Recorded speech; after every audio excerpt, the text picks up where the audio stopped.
Sword of Coming, episode 187. Untuk melihat video selengkapnya, sahabat bisa kunjungi playlist yang telah Sabta Novel sediakan.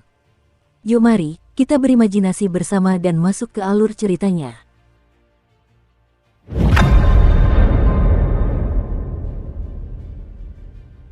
Pedang terbang itu tak lagi tampak seperti batangan perak yang kasar dan belum dimurnikan. Selain ukurannya yang sangat kecil, kini tampak persis seperti pedang. Namun, pedang itu seolah berada di antara ilusi dan kenyataan, sehingga memberikannya penampilan yang tembus cahaya dan aura abadi. Melayang dalam cahaya fajar, pedang terbang yang kecil dan indah itu berkilauan dengan cahaya yang menyilaukan dan menarik perhatian. Chen Ping'an ragu-ragu sejenak sebelum akhirnya bertanya, "Ada apa? Kau ingin terbang mencari udara segar karena ini tahun baru? Ngomong-ngomong, apakah pedang terbang sepertimu juga memperhatikan festival?" Ujung pedang terbang itu berputar sedikit. Chen Ping'an menjadi tegang, dan dia bersiap untuk melarikan diri kapan saja. Setelah berputar 360 derajat penuh, ujung pedang sedikit miring ke atas, sementara gagangnya sedikit miring ke bawah. Seolah-olah pedang terbang itu sedang membiasakan diri dengan dunia yang agak asing ini. Suara bocah lelaki berbaju biru yang terbangun dan menguap terdengar dari dalam rumah. Dengan suara mendesing, pedang terbang itu melesat menuju glabella Chen Ping'an, begitu cepatnya hingga meninggalkan bayangan di tempatnya semula. Sebuah lengkungan cahaya tipis muncul di udara, dan kecepatan serta kelincahan pedang terbang itu jauh di luar imajinasi Chen Ping'an. Ia tak bisa mengelak sama sekali, dan langsung merasakan sensasi dingin di glabellanya. Bocah lelaki itu mengulurkan tangan untuk menyentuh dahinya. Namun, tidak ada lubang berdarah di sana, bahkan goresan pun tidak ada. Pedang terbang itu dengan mudah terbang ke tubuhnya dan kembali ke titik akupuntur. Seolah-olah pedang terbang itu adalah pedang abadi tak tertandingi yang mengukir jalan melalui medan perang, pedang itu tidak dapat dihentikan. Chen Ping'an berencana bertanya kepada Ruan Xiu tentang hal ini ketika ada kesempatan. Apakah semua pedang terbang di dunia ini begitu mistis dan mengesankan? Di dekat pintu depan, bocah lelaki berbaju biru yang bersemangat itu sudah membawa seikat besar tabung bambu yang telah disiapkan sebelumnya. Saat ia berjalan keluar pintu depan bersama gadis kecil berbaju merah muda yang bermata sayu, ia menendang punggungnya pelan. Gadis kecil itu buru-buru menepuk-nepuk pakaiannya hingga bersih. Ini adalah pakaian baru yang baru saja dibelikan guru untuknya. Ia memelototi bocah lelaki itu dan bertanya, "Apa yang kau lakukan?" Berdiri di halaman, bocah lelaki berbaju biru itu mendesah dan menjawab, "Apa kau bodoh? Sebagai ular piton api, kau punya kemampuan bawaan untuk menggunakan kekuatan mistis berelemen api. Jadi, maukah kau cepat-cepat menyalakan petasan itu?" Gadis kecil berbaju merah muda itu mengerjap mendengar ini. Ternyata, kemampuan mistis elemen api juga bisa digunakan seperti ini. Selama perjalanan mereka kembali ke kota kecil, Chen Ping'an selalu menjadi orang yang menyalakan api untuk memasak. Hal ini selalu dilakukannya bahkan saat hujan atau salju turun. Akibatnya, gadis kecil berbaju merah muda itu belum pernah terpikir untuk menggunakan kemampuannya menyalakan api sebelumnya. Chen Ping'an belum pernah membahas masalah ini sebelumnya, dan ia juga tidak pernah memikirkan kemungkinan ini. Sementara itu, bocah lelaki berbaju biru itu kemungkinan besar tidak mau repot-repot membahasnya. Dengan bantuan anak laki-laki dan anak perempuan itu, petasan pun dinyalakan, dengan setiap ledakan mengucapkan selamat tinggal kepada tahun yang lama. Tak lama kemudian, ledakan petasan mulai terdengar di rumah-rumah lain di Klai Fase Eli. Seolah-olah petasan-petasan itu bergema dari kejauhan. Anak laki-laki kecil berbaju biru itu sangat menikmatinya. Setelah gadis kecil berbaju merah muda selesai menyalakan petasan terakhir, ia masuk ke dalam rumah untuk mengambil sapu dan hendak menyapu sisa-sisanya. Namun, Chen Ping'an tersenyum dan mengambil sapu itu darinya sebelum meletakkannya terbalik di dinding. Ternyata, kota kecil itu memiliki tradisi di mana setiap keluarga akan meletakkan sapu mereka terbalik pada hari pertama tahun baru Imlek. Ini menandakan bahwa mereka tidak akan melakukan apapun sepanjang hari. Hari itu adalah hari untuk beristirahat. Chen Ping'an berdiri di samping dinding dan memandangi halaman kosong di sebelahnya. Ia dipenuhi perasaan campur aduk. Setelah ragu sejenak, ia akhirnya memutuskan untuk mengambil satu set bait dan dua karakter, musim semi, tambahan dari rumahnya dan menempelkannya di gerbang depan sebelah. Anak lelaki berbaju biru itu tersenyum dan bertanya, "Guru, apakah mereka sahabat baik Anda?" "Semoga saja kita bukan musuh," jawab Chen Ping'an lirih. Setelah kembali ke halamannya sendiri, Chen Ping'an berdiri di gang di luar gerbang depan dan memandangi dua dewa pintu berwarna-warni.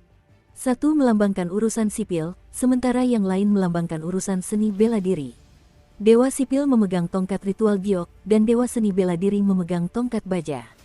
Bagaimanapun Chen Pingan memandang mereka, ia tak bisa menahan perasaan aneh. Dulu, kota kecil itu menjual berbagai macam stiker dewa pintu berbahan kertas. Selain Dewa Sipil dan Dewa Seni Bela Diri, ada juga Dewa Keberuntungan dan berbagai jenis dewa lainnya. Namun, tahun ini, semua stiker dewa pintu di kota kecil itu diatur dan dipaksa sama. Menurut penjaga toko, ini adalah aturan yang ditetapkan oleh pejabat setempat. Terlebih lagi, patung-patung dewa emas yang akan disembah di Paviliun Wencang dan kuil bela diri yang baru dan belum dibangun di kota kecil itu tak lain adalah patung dua dewa yang tergambar pada stiker dewa pintu. Chen Pingan teringat kembali pada apa yang dikatakan orang tua yang kepadanya, dan kesannya terhadap kata-kata itu menjadi semakin dalam. Chen Pingan menyingkirkan pikiran-pikiran suram itu dari benaknya. Ia lalu berjalan ke halaman untuk duduk dan berjemur. Ia tidak memikirkan hal lain. Gadis kecil berbaju merah muda itu terus duduk di bangku kecilnya dan menikmati biji bunga matahari panggang. Sedangkan anak laki-laki berbaju biru, ia menggenggam tangannya di belakang punggung dan berjalan berputar-putar mengelilingi halaman. Ia dipenuhi ambisi yang tinggi, dan ia berteriak bahwa ia akan berkultivasi dengan sungguh-sungguh tahun ini. Ia pasti akan mengalahkan guru dan gadis bodoh itu. Ketika tahun berikutnya tiba, ia akan bebas berkeliaran di kota kecil dan melakukan apapun yang ia inginkan. Ia tidak perlu takut pada siapapun, bahkan pendekar pedang payah di tingkat ke-8 atau ke-9 sekalipun. Setelah mengatakan semua ini, bocah lelaki berbaju biru itu tersenyum patuh dan berkata, "Tuan, Anda hanya perlu memberi saya beberapa kerikil empedu ular berkualitas baik lagi. Belum lagi tahun depan, saya akan menjadi tak terkalahkan di kota kecil besok. Saat itu tiba, Tuan bisa membawa saya berkeliling dan melakukan apapun yang Tuan inginkan. Tuan bisa menindas pria dan merebut wanita, dan Tuan bisa menikmati hidup sebagai tiran bejat yang tak perlu mematuhi aturan apapun. Jika Tuan menemukan gadis cantik yang Tuan sukai, Tuan bisa langsung menyeret mereka ke gang vas tanah liat dan..." Wahahaha, Tuan, apakah memikirkan hal ini membuat Tuan bahagia? Chen Pingan mengambil segenggam biji bunga matahari panggang dari sisi meja gadis kecil berbaju merah muda dan menjawab sambil mengangguk, "Asalkan kamu bahagia." Senyum penuh kerinduan di wajah anak laki-laki itu langsung membeku dan lenyap. Ia mendesah dan mengerang sambil duduk di sebelah Chen Pingan. Dengan Chen Pingan di sebelah kirinya dan gadis kecil berbaju merah muda di sebelah kanannya, mereka tampak seperti dua dewa pintu mini. Namun, anak laki-laki berbaju biru itu merasa bahwa mengawali hari pertama tahun baru dengan buruk adalah pertanda buruk baginya. Maka, ia mengambil kerikil empedu ular biasa dan mulai menggerusnya dengan keras. Ia tak punya pilihan selain menciptakan pertanda baik untuk dirinya sendiri. Pada saat inilah Chen Pingan tiba-tiba mengeluarkan dua kantong kecil nan indah dari lengan bajunya. Kantong-kantong itu berisi beberapa barang festival musim semi dari toko kuenya di Gang Naga. Ia menyerahkannya kepada kedua anak kecil itu dan berkata dengan nada geli, "Ini, uang keberuntungan dari tuanmu." Anak laki-laki kecil berbaju biru itu tidak merasa senang, tetapi begitu membuka kantong itu, matanya melotot lebar-lebar. Ternyata, itu adalah kerikil empedu ular berkualitas tinggi yang warnanya seindah awan senja yang berkilauan. Gadis kecil berbaju merah muda itu juga menerima kerikil empedu ular berkualitas tinggi. Sekembalinya ke rumah leluhur Chen Pingan di Klai Fase Eli, bocah lelaki berbaju biru itu telah melihat semuanya dengan sangat jelas. Selain sekitar 90 kerikil empedu ular biasa, masih ada 11 kerikil empedu ular berkualitas tinggi yang tersisa di kantong Chen Pingan. Saat itu, ia memberi mereka masing-masing 2 kerikil empedu ular berkualitas tinggi, sehingga jumlah kerikil empedu ular berkualitas tingginya berkurang dari 11 menjadi 7. Dan sekarang, ia memberi mereka masing-masing kerikil empedu ular berkualitas tinggi lagi. Bukankah ini berarti ia sudah memberikan setengah dari kerikil empedu ular berkualitas tingginya? Chen Pingan, apakah Anda benar-benar melihat diri Anda sebagai lembaga amal yang berupaya membina hubungan baik? Sekalipun kerikil empedu ular digenggam erat di tangannya, bocah kecil berbaju biru itu tetap tak dapat menahan diri untuk memperingatkan, "Tuan, kalau Anda terus memberikan barang-barang seperti ini, bagaimana Anda bisa mengumpulkan cukup kekayaan untuk mencari istri di masa depan?"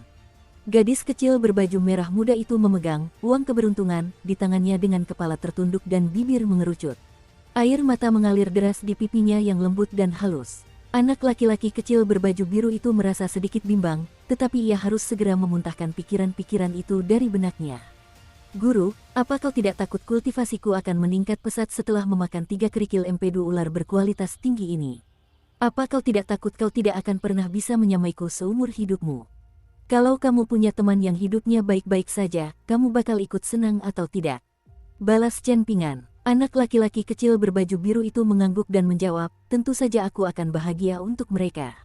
Teman-teman dan saudara-saudara yang kumiliki semuanya tulus. Lalu bagaimana jika temanmu hidup jauh lebih baik daripada kamu? Apakah kamu masih akan bahagia untuknya? Tanya Chen Pingan. Anak laki-laki kecil berbaju biru itu menjadi sedikit ragu-ragu. Chen Pingan memasukkan biji bunga matahari panggang ke mulutnya dan terkekeh, saya akan lebih bahagia lagi. Bocah lelaki berbaju biru itu tiba-tiba terhanyut dalam trans. Ia tiba-tiba merasa dunia yang telah ia jelajahi selama ratusan tahun terasa berbeda dengan dunia tempat Chen Pingan tinggal. Apakah dunianya terlalu dalam dan dalam? Ataukah dunia Chen Pingan terlalu sederhana dan dangkal? Setelah memberikan pendapatnya, Chen Pingan tidak lagi memikirkan topik ini. Lagi pula, percakapannya dengan bocah lelaki berbaju biru itu hanyalah obrolan santai.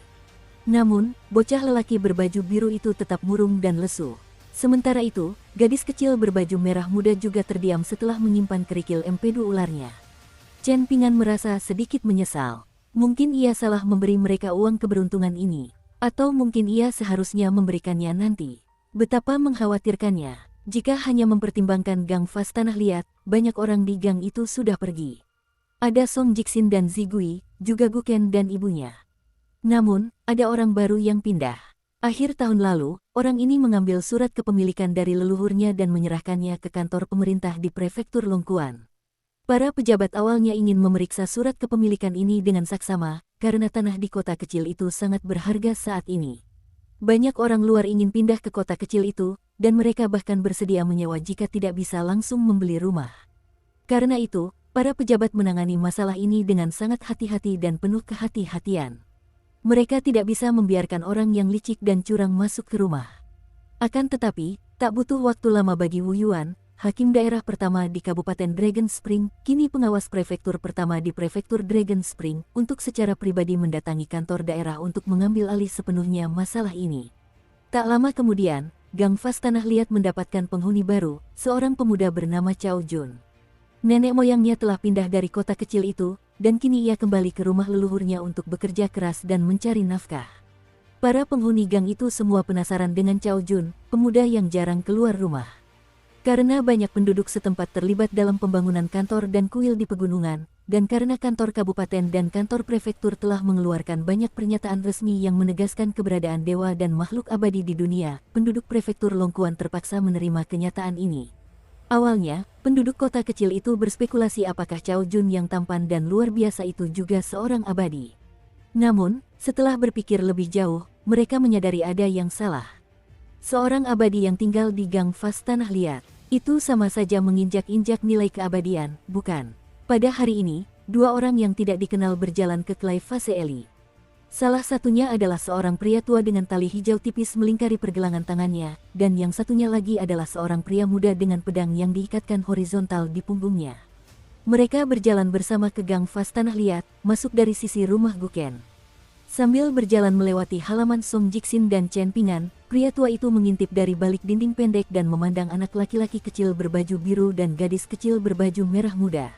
Ada senyum mistis di wajahnya. Gadis kecil berbaju merah muda itu agak bingung, tetapi ia tak terlalu memikirkannya. Sementara itu, anak laki-laki berbaju biru tampak tenang dan rileks, namun sebenarnya ia berdoa dalam hati agar ini bukanlah iblis tua yang abadi atau kuat.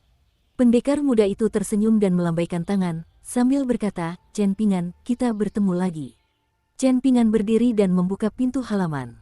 Ia tersenyum dan bertanya, apakah Anda di sini untuk mengucapkan selamat tahun baru kepada para penghuni? Pendekar muda itu menggelengkan kepala dan menjawab, tidak, ada beberapa urusan yang harus kuselesaikan. Namun, aku sungguh bisa mengucapkan selamat tahun baru kepada orang-orang.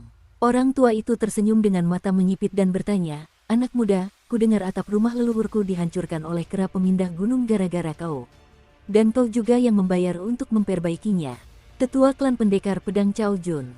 Chen Pingan merasa sedikit tegang, lalu berkata meminta maaf, saya sangat menyesal, Tuan. Itu memang salah saya. Pria tua itu melambaikan tangan dan berkata, saya mengerti situasinya. Rumah itu sudah tua dan bobrok, jadi pasti akan runtuh dengan sendirinya jika tidak segera diperbaiki.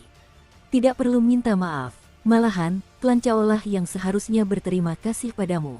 Pemuda Cao Jun itu ingin merebut sesuatu darimu sebelumnya, kan? Tenang saja, aku akan segera pergi untuk mendisiplinkannya. Oh, haha, aku lupa mengucapkan, selamat tahun baru. Sambil berkata demikian, lelaki tua yang ramah itu tiba-tiba menangkupkan kedua tangannya dan sedikit menggoyangkannya. Ini adalah caranya mengucapkan selamat tahun baru kepada Chen Pingan. Chen Pingan buru-buru membalas isyarat itu. Pendekar pedang muda itu sedikit mengernyit, lalu melangkah maju dengan langkah kecil dan secara kebetulan berdiri di antara lelaki tua itu dan Chen Pingan. Ia merangkul bahu pemuda itu dan tersenyum sambil berjalan menuju pintu halaman. Kemudian ia berbalik dan berkata kepada lelaki tua itu, "Tuan Cao, mengapa Anda tidak pulang dulu? Saya akan mengunjungi Anda nanti." Lelaki tua itu menyipitkan mata dan mengangguk mengiyakan. Ia tak terlalu memedulikannya, dan perlahan pergi sendirian. Setelah entah berapa ratus tahun, akhirnya ia kembali ke gang ini. Setelah Chen Pingan dan pendekar muda itu melangkah melewati ambang pintu dan memasuki halaman, cahaya spiritual di mata kedua dewa pintu berwarna-warni yang tidak terlihat oleh mata manusia telah lenyap tanpa jejak. Berdiri di halaman, pendekar pedang muda itu memperingatkan dengan suara lembut, "Saat berkeliling dunia di masa depan, ingatlah bahwa laki-laki perlu merangkul tangan kiri mereka di tangan kanan sambil menangkupkan tinju untuk memberi hormat. Ini disebut memberi hormat yang baik. Jika dilakukan sebaliknya, ini melanggar tabu dan mendoakan kemalangan bagi orang lain." Chen Pingan tiba-tiba menoleh ke arah pendekar pedang muda itu, yang melanjutkan dengan sikap yang tampak santai, "Kamu hanya perlu mengingat etiket ini. Hanya ada 3 bangku kecil di rumah Chen Pingan, jadi gadis kecil berbaju merah muda itu buru-buru berdiri untuk menawarkan tempat duduknya kepada pendekar pedang muda itu. Namun, pendekar pedang muda itu tidak terburu-buru untuk duduk, dan ia terkekeh, "Karena aku berkunjung di hari tahun baru, tentu saja tidak masuk akal bagiku untuk datang dengan tangan kosong. Ini, aku punya 2 pernak-pernik kecil untuk kalian." Ia mengulurkan tangannya, dan di telapak tangannya terdapat 2 prasasti giok tanpa ukiran huruf. Namun, terdapat pola awan unik dari klan Song Kekaisaran Li Agung yang terukir di keempat sudut prasasti giok tersebut. Ini disebut prasasti perdamaian dan keselamatan, dan kalian bisa menggantungkannya di pinggang. Prasasti ini akan sedikit bermanfaat bagi kalian berdua saat menetap di sini nanti. Jika kalian memutuskan untuk melakukan perjalanan jauh, prasasti giok ini juga akan membuat perjalanan kalian di Kekaisaran Li Agung lebih mudah dan nyaman. Anak lelaki berbaju biru itu sangat bersemangat menerima ini, karena ia memahami betapa berharganya lempengan batu giok ini. Adapun gadis kecil berbaju merah muda itu, ia tidak tahu apa-apa tentang tablet giok ini. Karena itu, ia hanya berbalik menatap Chen Pingan. Apakah mereka menerima hadiah ini atau tidak, sepenuhnya terserah tuan mereka. Chen Pingan ragu sejenak sebelum mengangguk dan berkata, "Kamu bisa menerimanya." Anak laki-laki kecil berbaju biru dan anak perempuan berbaju merah muda keduanya membungkuk dan berterima kasih kepada pendekar pedang muda itu setelah menerima lempengan batu giok. Pendekar muda itu segera mengucapkan selamat tinggal dan berbalik untuk pergi setelah memberikan hadiah kepada anak laki-laki dan anak perempuan itu. Dukung terus channel YouTube Sabta Novel. Chen Pingan tidak tahu bagaimana cara memintanya untuk tinggal, jadi dia hanya bisa menemaninya sampai pintu halaman. Sementara itu, di rumah leluhur klan Cao, lelaki tua itu berdiri di samping kolam di rumah itu. Ada juga seekor rubah merah yang duduk di atas sumur langit, sementara Cao Jun duduk di kursi dengan satu kaki disilangkan di atas kaki lainnya. Catatan, sumur langit Tianjing merupakan ciri khas rumah tradisional di Tiongkok Selatan dan Timur. Kita lanjut ke alur ceritanya. Ia menatap leluhurnya dari sudut matanya, dan ia terlalu malas untuk mengatakan apapun untuk menyapa. Setelah pendekar muda itu masuk, lelaki tua itu tersenyum dan bertanya, "Apakah kamu mempunyai hubungan yang cukup baik dengan anak muda itu?" Pendekar muda itu tersenyum dan menjawab, "Dengan basis kultivasi dan status Tuan Cao yang tinggi, Anda benar-benar memutuskan untuk menargetkan seorang anak muda yang tinggal di gang miskin." Cao Si tertawa dan berkata, "Aku hanya memberinya hukuman ringan. Paling-paling, dia hanya akan mengalami kemalangan selama 1 tahun. Itu tidak seberapa. Bahkan, manusia biasa dengan berkah leluhur yang sedikit lebih kuat dan energi yang sedikit lebih banyak pun dapat menanggung kemalangan ini. Lagi pula, bukankah kau juga ikut campur? Kau membantu anak muda itu menghilangkan beberapa bencana kecil." Pendekar muda itu menggelengkan kepalanya dan tidak mengatakan apapun lagi. Inilah absurditas dunia. Xie Si dan Cao Si, keduanya adalah tokoh berpengaruh yang tumbuh dan keluar dari dunia permata kecil, dan yang pertama adalah sosok yang jujur dan tulus yang tersohor di beberapa benua besar. Xie Si dikenal publik sebagai seorang Grandmaster, dan ia mampu menonjol dan membedakan dirinya di benua Rit lengkap, benua yang dipenuhi para pendekar pedang. Bahkan, ia memiliki potensi untuk menjadi penguasa surgawi yang sangat kuat dan berpengaruh, dan ia bahkan dihormati oleh musuh-musuhnya. Sebaliknya, Cao Si memiliki kepribadian yang aneh. Ia tidak pernah memiliki reputasi yang baik, dan semua orang menyebutnya orang yang tidak baik dan tidak murah hati. Mereka mengklaim bahwa berkat keberuntungan yang luar biasa, ia mampu terus tumbuh kuat tanpa henti. Namun, bertentangan dengan dugaan, justru Cao Si, sang pendekar pedang yang tak lazim, yang kini berdiri di pihak Kekaisaran Li Agung. Sementara itu, Xie tiba-tiba hendak melakukan sesuatu yang sangat memalukan. Cao Jun berdiri dan berkata sambil tersenyum tipis, "Aku tahu siapa kau. Kau adalah Suruo dari klanmu. Kau telah menjelajahi benua ilahi bumi tengah selama bertahun-tahun, dan kau sangat terkenal di sana. Orang-orang menyebutmu sebagai naga banjir di antara manusia. Aku merasa Wei Jin dari benua botol berharga timur suka membenamkan diri di dunia dan tidak suka tinggal di pegunungan karena pengaruhmu. Mungkin dia mencoba meniru apa yang kau lakukan di masa mudamu." Suruo teringat pada pendekar pedang muda dan bersemangat dari kuil angin dan salju itu. Ia menggelengkan kepala dan terkekeh, "Dia tidak berusaha meniruku." Cao Si tiba-tiba teringat sesuatu, lalu melompat ke kolam yang mengering dan membalik lempengan batu biru.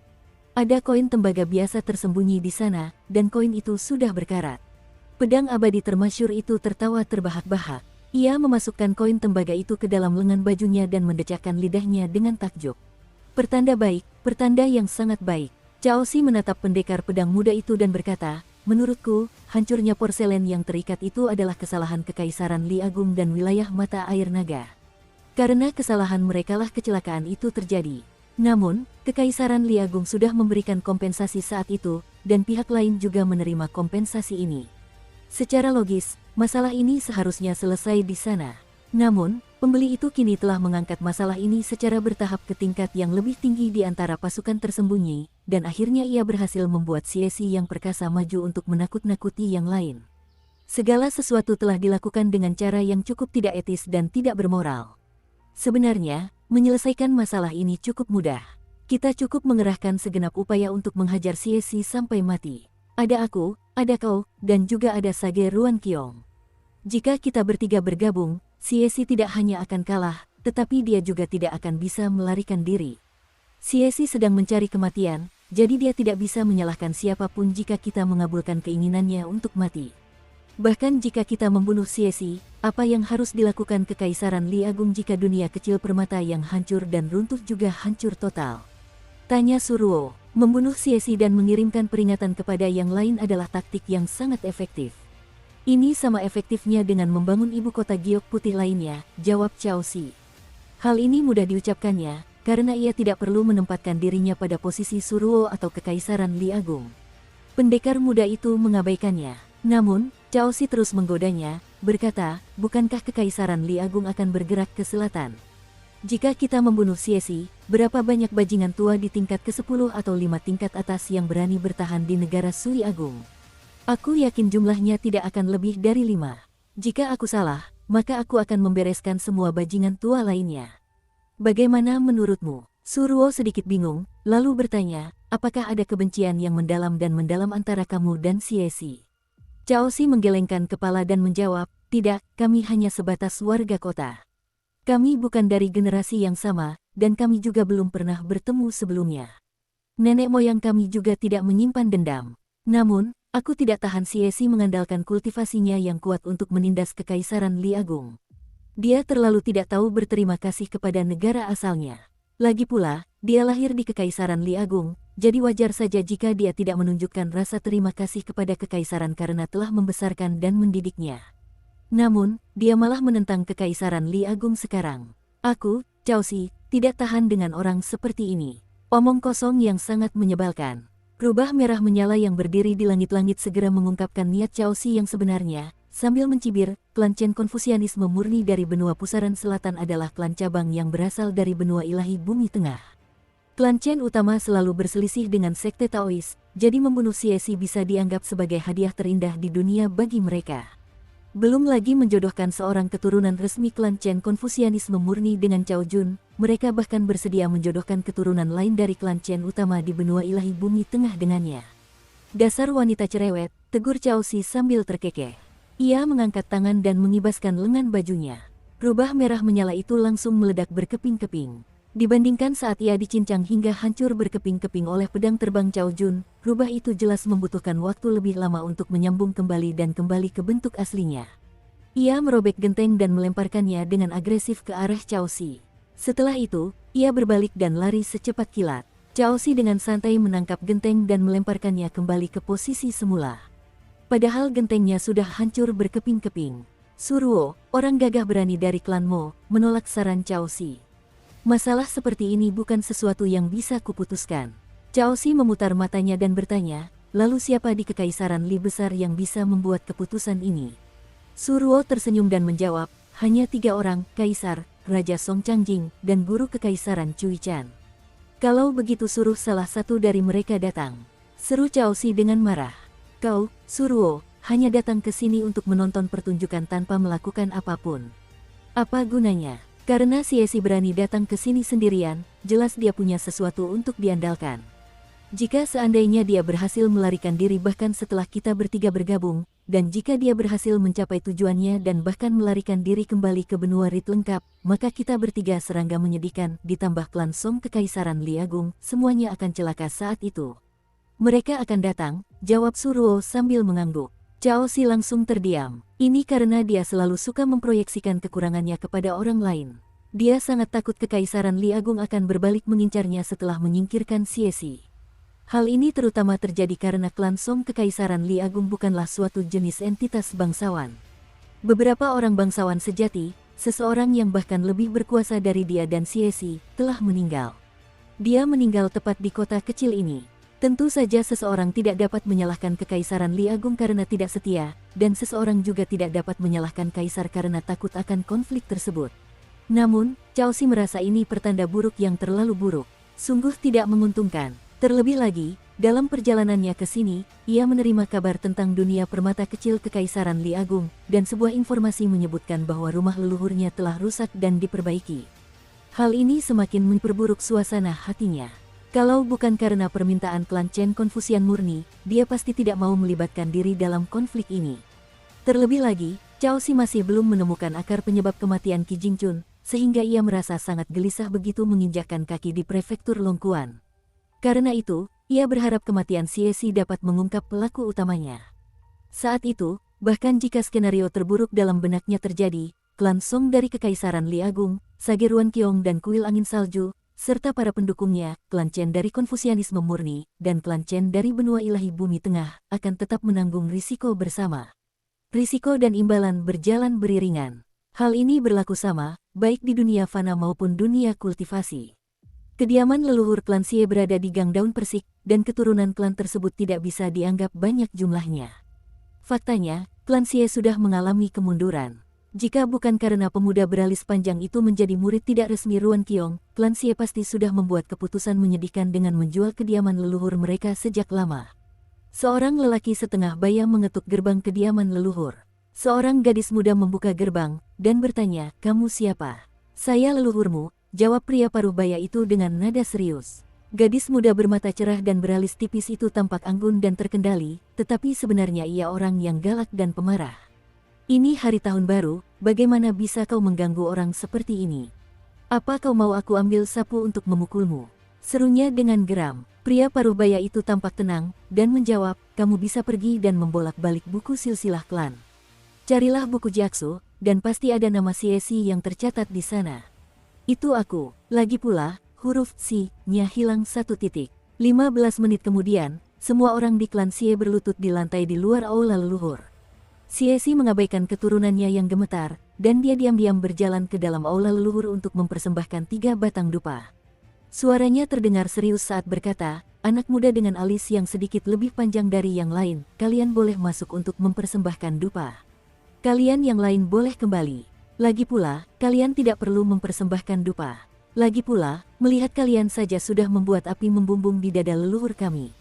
Di luar aula leluhur, seorang wanita dipenuhi kegembiraan yang meluap-luap. Ia begitu terharu hingga air mata mengalir di wajahnya. Ia meraih lengan putranya dan sekaligus menutup mulutnya, menahan diri untuk tidak bersuara. Anak laki-laki beralis panjang itu menarik napas dalam-dalam. Setelah ibunya melepaskannya, ia berdiri dan dengan hati-hati berjalan memasuki aula leluhur. Ia berjalan menuju sosok perkasa itu. Di jalan pos di luar kota kecil itu, sebuah kereta kuda berjalan perlahan. Pengemudi kereta itu adalah Liu Yu, orang yang telah menghalangi pendekar pedang di Gunung Gotabel. Di dalam kereta, ada seorang lelaki tua yang tampak seperti seorang sarjana, dan ada juga seorang gadis muda yang secara alami berpenampilan tajam dan acuh tak acuh. Mereka tak lain adalah guru kerajaan Cuichan dan dayang istana Zigui. Atau mungkin lebih baik menyebut mereka Cuichan dan Wangsu yang lama. Di dalam halaman kecil di Claivase Eli, bocah lelaki berbaju biru itu melingkarkan lengannya di kepalanya dan mulai meratap sedih lagi. Kenapa kota kecil ini begitu menyebalkan? Baru hari pertama tahun baru, tapi mereka sudah didatangi dua orang yang tak bisa ia tebak latar belakangnya. Hanya dengan lutut atau pantatnya saja, ia sudah bisa membayangkan betapa kuatnya kedua orang ini. Mereka benar-benar mengerikan dan bisa menghancurkannya sampai mati hanya dengan satu pukulan. Dulu, bocah lelaki berbaju biru itu selalu menganggap dirinya telah mengalami dan menyaksikan banyak badai besar. Namun, setelah tiba di kota kecil itu, ia akhirnya menyadari bahwa badai-badai besar itu tak lebih hebat daripada genangan air kecil di gang vas tanah liat yang sempit. Ia mulai mengagumi Chen Pingan dengan tulus. Mampu bertahan hingga hari ini. Sungguh prestasi yang luar biasa. Benar saja, pemuda yang telah menjadi gurunya bukanlah orang biasa. Tak heran jika ia pernah diikuti oleh murid sekejam itu. Maka, air mata pun mengalir di wajah bocah lelaki berbaju biru itu saat ia menggenggam tangan Chen Pingan dan berkata dari lubuk hatinya, "Guru, aku pasti akan memperlakukanmu lebih baik di masa depan." Chen Pingan menyingkirkan kepalanya dan terkekeh, "Kau selalu yang paling takut pada apapun." Sungguh memalukan, bocah lelaki berbaju biru itu melirik gadis yang konyol dan berpikiran sederhana itu sekilas. Ia merasa seperti sedang mempermalukan dirinya sendiri. Ia kembali duduk diam di bangku kecilnya dan menggerutu dalam diam. Gadis kecil berbaju merah muda itu memang lebih sederhana daripada dirinya. Ia memegang tablet perdamaian dan keamanan yang halus dan lembut di tangannya, dan ia begitu menyukainya hingga hampir tak bisa meletakkannya. Tentu saja, yang paling sederhana pikirannya di antara mereka semua tetaplah guru mereka, Chen Pingan. Ia mengambil beberapa lembar bambu bertuliskan karakter dan meletakkannya di dinding lumpur pendek antara halamannya dan halaman Song Jixin. Ini bisa dibilang buku berjemur, kan?